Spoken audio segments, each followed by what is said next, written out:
Hello and welcome back to Spekd, and today we have Warhammer Conquest issue number 69, and we got the model on the front. We haven't seen that in a little while. One piece, $7.99. Play champion, let's go. Okay, so we've gotten our play champion. And what can I say? I'm always fascinated by the design of these. The detail's always been done really well. And I wonder, 3D printing, how far has it come? Is it easy to produce something like this now? I don't know. Just asking. Because I can see myself having so much fun designing and making something like this. And there's a base there. When I was little, I used to make my own Transformers. So it may sound really weird, but I used to use a combination of like origami and bits and pieces. So people wonder, like, how am I able to make so many different things from so many materials? It's quite easy because you just make with what you've got. Fun and all that. So I'm looking at some of these designs, I'm thinking, this is great, but there's so much more I can modify and add to these. And I'm not just talking about taking the model itself and breaking it down and adding to this, but I'm talking like from scratch. Plenty of ideas. But anyway, that's for future. Let's have a look at the magazine. Nice vibrant colours there. A nice set of almost luminescent green there. Almost neon green. Nice and disgusting. Green and orange, good combination to bring through. You got that rust, you got that decay. You got Nurgle colours, and that's looking fresh. Good design work there. Nurgling looks a little bit lost in there, but other than that, with his little cheeky self, it's alright. Nice bit of focus. Everything pointing back to the model. Good work. So let's have a look. This issue, we are going to get a lot of lore by the looks of it. There's a lot of information. We're getting a lot on the Dark Angel successors, Astra Militarum. That's good to see. The Indominus Crusade, Epidermis, Legacy of Secrecy, Dark Angels information. That might be what we're getting from this. Plague Marine Champion. We've got the build, we've got the paint, and then we've got the mission. So, quite a nice bunch of lore there, which I was expecting, as we only got the one model. So, successor chapters for the Dark Angels. Again, this is going to relate to what's happening currently in Warhammer 40k. So it's good to see. And there's quite a good set of variation here. But these guys are blatantly fallen. You know, you can't use the word fallen around Dark Angels because they get all sweaty and mad. But effectively, some of these guys are fallen to chaos and they're actively trying to cover it up. Otherwise, the chapter will just totally get expunged. They will be deleted. I'm surprised the new Primaris models haven't grasped them up yet. Be like, Rebute Guilliman. Or better yet, run to Belisarius. Cool. I want to tell you a secret. Yes. See how far they get with a bolter to the head. Snitches get bolters to the head. Anyway, so that's them. Nice design work. I'm kind of liking this tabard work there. It's pretty cool. So Astra Militarum. You know what? Also known as a period guard back in the day. I have grown to really enjoy these guys through 1, Starship Troopers, and 2, Gene Stealer Cult. I know it sounds really weird. And also that bat rep on Tabletop Tactics, which was between B-Bone and the Beard. And it was the Talon versus the Iron Hands. I think. Was it Iron Hands? Yeah, it was great. It was brilliant. It was the first match, and I must have watched that bat rep about twice. And you really get to see how the underdogs, with some numbers, can fight against like an elite force and really do some work. Because these guys are laughed at. And I mentioned Starship Troopers. There's a scene where the Starship Troopers are in the base in the first movie. Like they go to the base and it's all kind of like emptied out and it's a trap and the bugs are coming and they're standing on the walls firing away with auto cannons and guns and it's just brilliant. That's what this is about, and that's the energy it gives me. It's a lot of gung-ho. It's like do what you can with what little you got, and you know they know they're going to die. They're not going to live forever, and that's the idea. They do what they can with what they got, and it's brilliant. So we have the regiments there. I do like the fact that they're kind of all very much different, even though the stats play the same. They do have different abilities that they've got added to them, kind of like chapter tactics. But the designs are so different, and it's like for every single period of war that we've had, apart from really old archaic, and it looks really good. And then look, see, Talon Desert Raider. Saying that, would you use the models from Dune, like Frank Herbert's Dune models, like the Fremen? You could probably get away with that, some kind of design. Okay. Chuck a couple of psychers in there. Well, not really a couple, maybe just one. Not the point. Leman Russ, the staple. You need these, sort of the backbone of your characters for the Astra Militarum army. Sorry, and I have 3 for my Genestealer cult, which is really fun because I tend to play my Genestealer cult as my Astra Militarum. It's almost like a 2-for-1, and they are Cadian, so it makes a lot of sense. They're the survivors that got away. The Genestealer cult spreading the seed. Nice showcase there. And as I mentioned before, if you're into your old tanks and, like as a kid, you must have played with soldiers. It must have happened.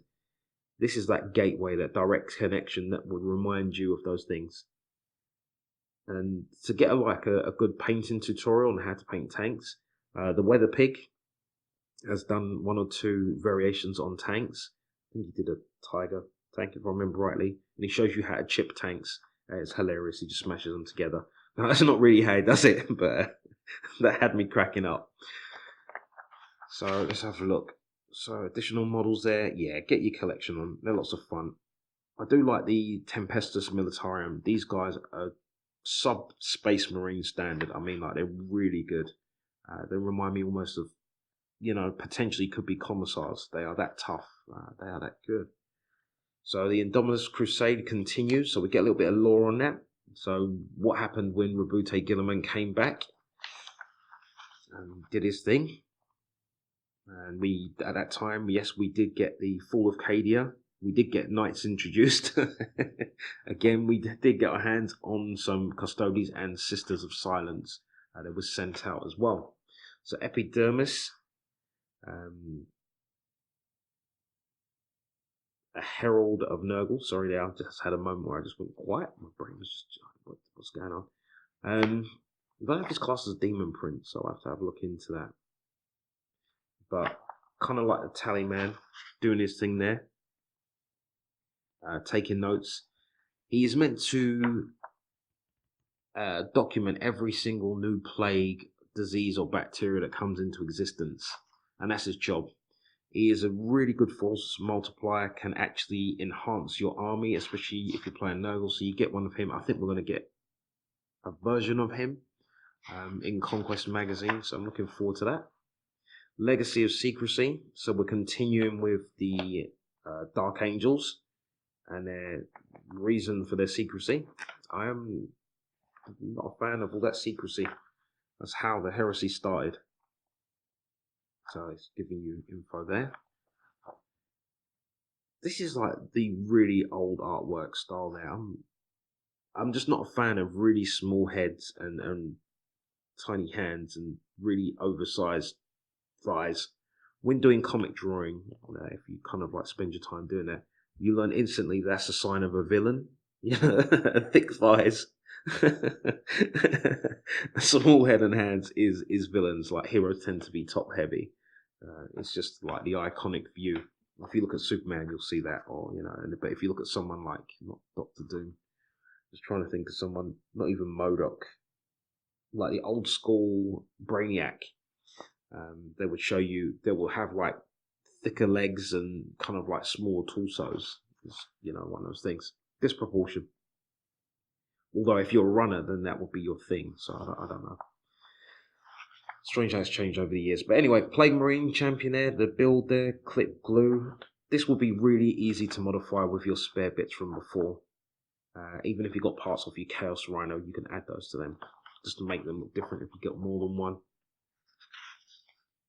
So let's have a look there. Anything special? This does remind me of the Plague Marine Heroes box sets, where you get like the little blister packs, so you get to open them up and find out what you get in there because they're kind of blind. So that's kind of cool. So I've got painting. I'm just looking to see if there's anything new there. Shading, nothing special. Highlights, always good. As I said, I use silver. Stormhose silver, even to highlight gold, gives it a nice effect. And Wild Rider Red is just fantastic. It works really well. Yeah, again, I would rust out weapons. I never use this blue crystal onyx looking staff. Nothing wrong with it. It makes it obvious that the weapon's there. But as a plague weapon, I want it rusted. That's it. That's my preference. So front, back side there. To design. So okay. The highlighting there on the straps. This makes it look really nice up close. But to be perfectly honest, remember, you're not going to be that close when it comes to kind of paint, well, not painting models, but playing your models. You can always come back and add those details later. So if you just want to get it on the table for now, get it on the table, come back. Just remember to do it, just to make yourself happy. So, mission, patrol duty, what have we got? Yeah, okay, so we're getting to the point now where we don't actually have to use the models which they supply. There is no sheet for that model, so it's just a standard Marine again. You know, that's how I feel when they do that. It would have been nice to see a unique sheet for that. So Conquest, like how we got that limited edition Lieutenant, it would have been nice to have a Plague Champion which was limited edition, and then we could be like, yeah, we've got stats for it, and we can walk away with that, even though it's just standard Marine.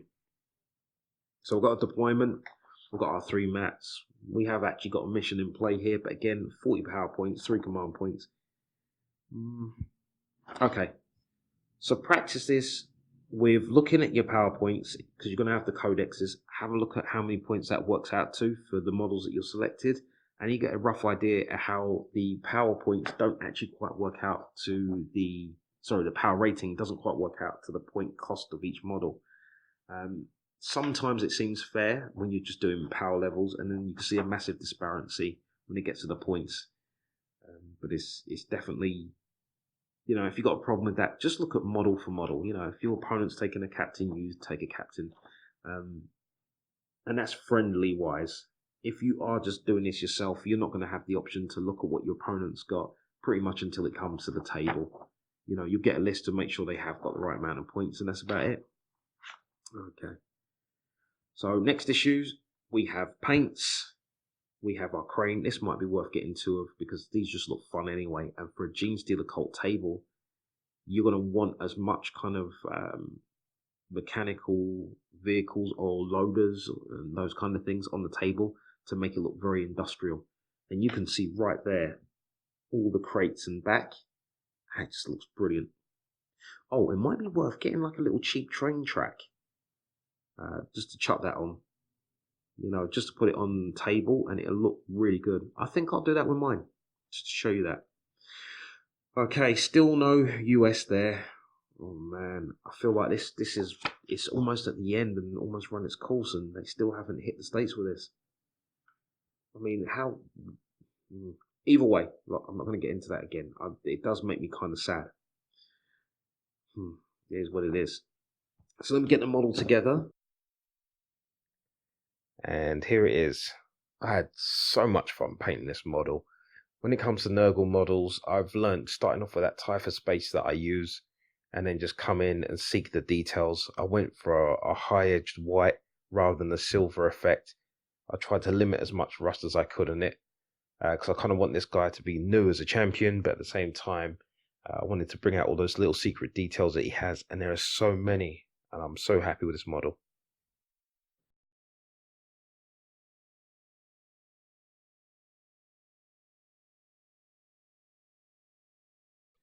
But before I go, overall, I do like this issue. I like the fact that we got a lot of lore that I'm going to take my good time to have a look at. I am really enjoying the Astra Militarum showcase. I really do like that as well. It gives me a lot of fun to look at and think about future armies to build. Other than that, tell me what you think. Well, what did you like from the issue? As always love hearing your thoughts. This has been Spekd. I've enjoyed my time. I hope you have enjoyed yours. Let's enjoy the model and PC